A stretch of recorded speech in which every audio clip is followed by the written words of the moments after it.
கதைச்சிரம் நேயர்களுக்கு அன்பார்ந்த வரவேற்புகள். இன்று நாம் கல்கி அவர்களின் ஒற்றை ரோஜா என்ற சிறுகதையை காணலாம். அதிகாரம் 2. ரயில்வே போலீஸ் ஸ்டேஷனுக்கு என்னை கொண்டு போனார்கள். என்னுடைய பெட்டி படுக்கையும் கொண்டு வரப்பட்டன. புஷ்கோட் மனிதர்கள் மூவரும் வந்து பெட்டி படுக்கைகளை சோதனை போட்டார்கள். என்னையும் சோதித்தார்கள். துணிகளை மட்டும்தான் கிழித்து பார்க்கவில்லை. என்னிடம் இருந்து ஒன்றும் அகப்படவில்லை. அவர்கள் ஏமாற்றத்துடன் திரும்பியதாக தெரிந்தது. அன்றிரவு நான் தூங்கவில்லை என்று சொல்லவும் வேண்டுமா? என் எண்ணமெல்லாம் மனோகரியின் பேரிலேயே இருந்தது. அந்த ஒற்றை ரோஜா பூவின் ஞாபகமும் அடிக்கடி வந்தது. காலை 3 மணி சுமாருக்கு என்னை விடுதலை செய்து விட்டார்கள். பெரிய போலீஸ் அதிகாரி ஒருவர் வந்து, தவறுதல் நடந்துவிட்டது, உம்மை பிடித்து வைப்பதற்கு எவ்வித முகாந்திரமும் இல்லை. அந்த முட்டாள்கள் உம்மை பிடித்து அடைத்தார்கள். அதற்காக மிகவும் வருந்துகிறேன் என்றார். அதனால் பாதகமில்லை, இது எனக்கு ஒரு நல்ல அனுபவம் என்று சொல்லிவிட்டு கிளம்பினேன். காலை 4 மணிக்கு திருச்சியிலிருந்து புறப்படும் பேசஞ்சர் வண்டியில் ஏறிச் செல்ல தீர்மானித்தேன். மறுபடியும் அதே பிளேட்பாரத்துக்கு போனேன். மனோகரியும் நானும் நின்று பேசிக் கொண்டிருந்த அதே தூண் மறைவிற்கு மறுபடியும் சென்றேன். நான் எதிர்பார்த்தது வீண் போகவில்லை. தூண் ஓரத்தில் அந்த ஒற்றை ரோஜா பூ, காகித பூ கிடந்தது. மனோகரி அதை கையில் எடுத்து எனக்கு காட்டிவிட்டு, மறுபடியும் தலையில் வைத்துக் கொண்டாள் அல்லவா? சரியாக வைத்துக் கொள்ளவில்லை. ஆகையால் அது கீழே விழுந்து விட்டது. விழுந்ததை அவள் கவனிக்கவில்லை. ஆனால் நான் கவனித்தேன். இதற்குள் போலீசார் நெருங்கிவிட்டபடியால் நாங்கள் இருவரும் முன்னோக்கி சென்று விட்டோம். அந்த ஒற்றை ரோஜா பூவை இப்பொழுது ஆவலுடன் எடுத்து என் பெட்டிக்குள் வைத்து பூட்டிக்கொண்டேன். சிறிது நேரத்திற்கெல்லாம் ரயிலும் வந்தது. அதில் ஏறிக்கொண்டேன். மனோகரி முதலியவர்கள் என்ன ஆனார்கள் என்று தெரிந்து கொள்ள எனக்கு ஆவல் இல்லாமல் போகவில்லை. அது எப்படியும் பின்னால் தெரியும் என்று நிச்சயப்படுத்திக் கொண்டேன். ரயில் புறப்படும் சமயத்தில் அந்த கைப்பெட்டிக்காரர் பிளாட்பாரத்திற்கு ஓடி வந்து அங்கும் இங்கும் அலைந்தார். நான் அவரை கையை தட்டி அழைத்தேன். அவர் என்னை பார்த்ததும் ஆர்வத்துடன் அருகில் வந்தார். பெரிய பிசகு நேர்ந்து விட்டது, மன்னிக்க வேண்டும். சென்னையில் தங்கள் விலாசம் என்ன? அங்கே வந்து எல்லாம் விவரமாக சொல்கிறேன் என்றார். என் விலாசத்தை அவருக்கு தெரிவித்துவிட்டு, எனக்கு கொஞ்சம் கூட வருத்தமில்லை என்று மனோகரியிடம் சொல்லுங்கள் என்றேன். சென்னைக்கு திரும்பி வந்து 2 நாள் வரையில் என் அறையை விட்டு வெளிக்கிளம்பவில்லை. பத்திரிகைகளை மட்டும் ஆவலுடன் பார்த்தேன்.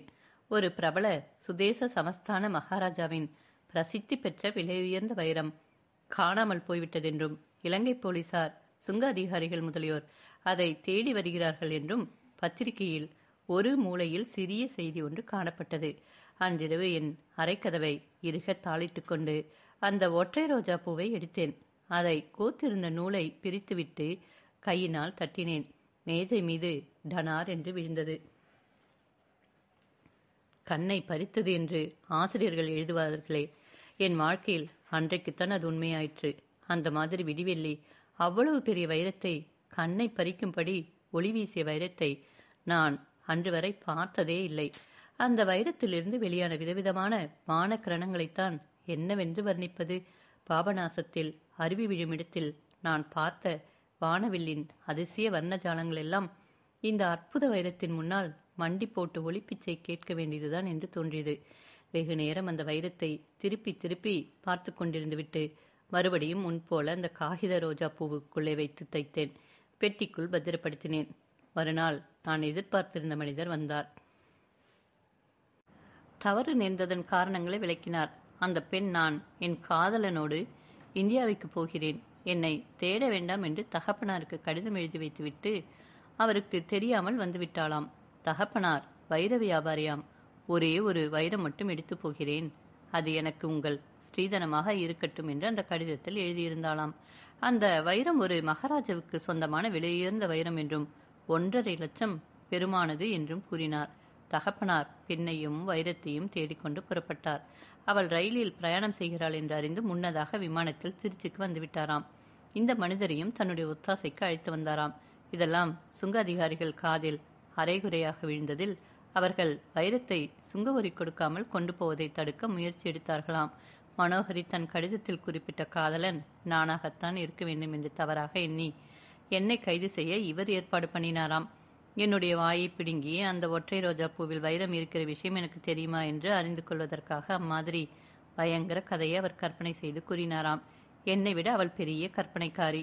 ஒரு காதலனையே சிருஷ்டி செய்து விட்டாள் என்பது எனக்கு என்னவாக தெரியும்? ஆனால் சில சமயம் கற்பனையை காட்டிலும் உண்மையில் நடப்பது அதிசயமாக இருக்கிறது. உன்னை நினைத்து நினைத்து அந்த பெண் உருகிக் கொண்டிருக்கிறாள். சர்தார் பவன் ஹோட்டலில் தகப்பனும் மகளும் தங்கியிருக்கிறார்கள். அவளை போய் பார் என்றார் அந்த மனிதர். மறுநாள் சர்தார் பவன் ஹோட்டலுக்கு போனேன். மனோகரி மட்டும் அறையில் தனியாக இருந்தாள். அவள் தகப்பனார் என்னை பார்ப்பதற்காகத்தான் போயிருப்பதாக கூறினாள். அன்றிரவு தன்னால் எனக்கு நேர்ந்த கஷ்டத்தை பற்றி வருத்தம் தெரிவித்தாள். இது என்ன பிரமாதம்?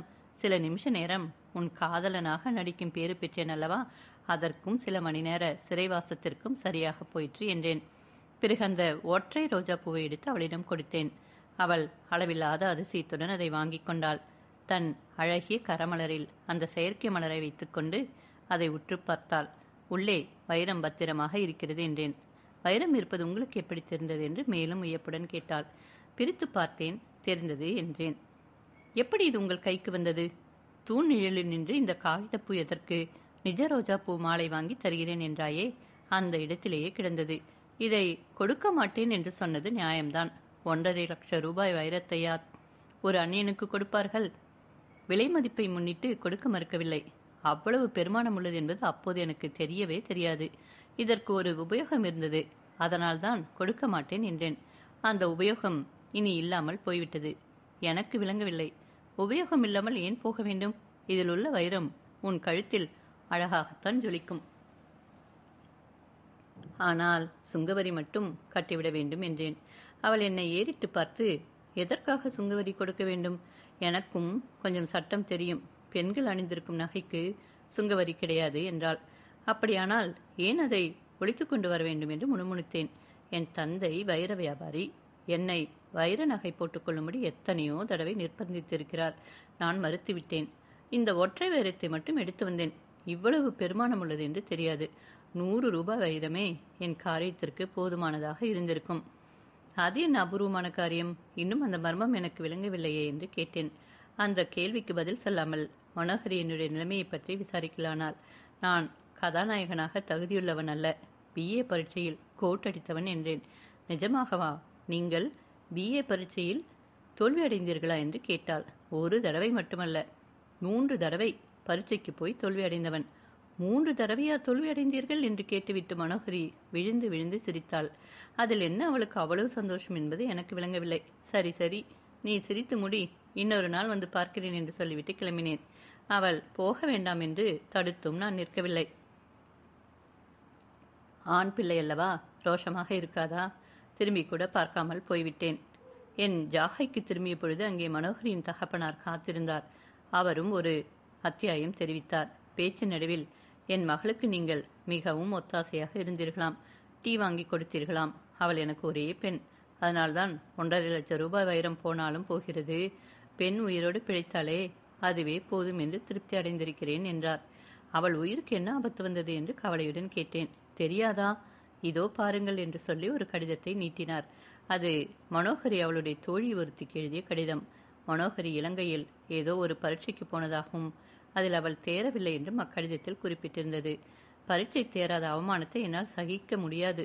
உயிரை விட்டுவிட துணிந்துவிட்டேன். இங்கேயே இருந்து அப்பாவுக்கு துயரம் கொடுக்க விரும்பவில்லை. வைரத்தை பொடி பண்ணி சாப்பிட்டால் உடனே உயிர் போய்விடும் என்று சொல்கிறார்கள் அல்லவா? அப்பாவின் வைரம் ஒன்றை எடுத்துக்கொண்டு இந்தியாவிற்கு போய் உயிரை விடுவது என்று தீர்மானித்து விட்டேன். என் உண்மையான சிநேகிதி நீ ஒருத்திதான். ஆகையால் உனக்கு மட்டும். கடிதத்தை இதற்கு மேல் நான் படிக்கவில்லை. ஐயோ, என்ன காரியம் செய்துவிட்டேன் என்று பதறி எழுந்தேன். என்ன என்ன என்று மனோகரியின் தந்தையும் பதறிக்கொண்டு எழுந்தார். வைரம் என்னிடம்தான் இருந்தது. இப்போதுதான் தங்கள் மகளிடம் போய் கொடுத்துவிட்டு திரும்பி வந்தேன் என்றேன். அடப்பாவி, என்ன காரியம் செய்தாய்? என் குடியை கெடுத்து விட்டாய் என்றார் அந்த பெரியவர். அவர் கொண்டு வந்திருந்த டாக்ஸியில் ஏறிக்கொண்டு இருவரும் பறந்து சென்றோம்.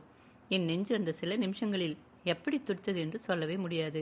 அந்த அழகிய பொன்மேனியை பிணமாகத்தான் காணப்போகிறோம் என்றெண்ணி பதைத்தேன். ஆனால் என்ன சந்தோஷமான ஏமாற்றம்! ஹோட்டலில் அவர்கள் தங்கியிருந்த அறைக்கு சமீபமாக சென்ற பொழுது அறைக்குள் இருந்து குதூகலமாக பாடும் குரல் கேட்டது. உள்ளே நாங்கள் இருவரும் சென்று விழுந்தோம். எங்களுக்குத்தான் உயிர் போய்விடும் போல் இருந்தது. வைரம் எங்கே என்று இருவரும் ஒரே காலத்தில் கேட்டோம். மேஜையை அவள் சுட்டி காட்டினாள். அங்கே அது வானத்தில் ஒளிரும் நட்சத்திரத்தை போல பிரகாசித்துக் கொண்டிருந்தது. எதற்காக இந்த பரபரப்பு என்று கேட்டாள். எங்கே இந்த கடிதத்தில் எழுதியிருப்பது போல செய்து விடுவாயோ என்றுதான். அதற்கு இனி அவசியமில்லை என்று நான் இவரிடம் சொன்னேனே. இந்த மனிதர் 3 தடவை BA பரீட்சையில் தோல்வியடைந்துவிட்டு இவ்வளவு உற்சாகமாக இருக்கிறார். ஒரு தடவை தோற்றதற்காக நானே என் உயிரை விட வேண்டும் என்றால் மனோகரி. அதிர்ச்சி, மகிழ்ச்சி எல்லாம் ஒருவாறு அடங்கிய பிறகு மனோகரியின் தகப்பனார், இந்த பெண்ணை சமாளிக்க இனி என்னால் முடியாது. நீர்தான் இவள் உயிரை காப்பாற்றினேர். இனியும் இவளை நிர்வகிக்கும் பொறுப்பை நீர்தான் ஏற்க வேண்டும் என்றார். கடவுளே, என்னால் எப்படி அது முடியும்? இந்நாளில் பசிக்கு அரிசி கிடைப்பதே துர்பலமாக இருக்கிறது. நானோ ஏழை. இவளுடைய பசிக்கு வைரம் எப்படி வாங்கி கொடுப்பேன்? அதுவும் 50 ரூபாய், 100 ரூபாய் வைரமா? 1.5 லட்சம் ரூபாய் வைரங்களுக்கு நான் இங்கு போவேன் என்றேன். மனோகரின் தகப்பனார் இப்பொழுதுதான் முதல் தடவையாக கடகடவென்று சிரித்தார். நான் கூட வைர வியாபாரத்தை விட்டுவிடப் போகிறேன். இந்த பெண் இருக்கும் இடத்திலேயே வைரம் வைத்திருக்க கூடாது என்றார். எங்கள் திருமணத்தின் பொழுது மனோகரி தன் வாக்குறுதியை நிறைவேற்றினாள். மனமுள்ள புது ரோஜா மலர்களால் கட்டிய மாலையை என் கழுத்தில் சூட்டினாள். மனோகரி வைர நகை மட்டும் அணிவதில்லை. எங்கள் வீட்டிலேயே வைரம் வைத்துக் கொள்வதில்லை. எதற்காக அத்தகைய விஷப்பரீட்சை பார்க்க வேண்டும்? என்ன கேட்கிறீர்கள்? BA பரீட்சை என்ன ஆயிற்று என்று கேட்கிறீர்களா? எங்கள் திருமணம் நடந்தவுடனே முதற் காரியமாக பாபநாசத்திற்கு மறுபடியும் போனோம். அங்குள்ள இனிய நதி வெள்ளத்தில் இருவரும் கைகோர்த்து கொண்டு இறங்கி எல்லா பரீட்சைகளுக்கும் சேர்த்து முழுக்கும் போட்டோம். நதிக்கரை மரங்களில் வாழ்ந்த பட்சிகள் எங்கள் செயலை ஆமோதித்து மங்கள கீதம் பாடின. முற்றிற்று.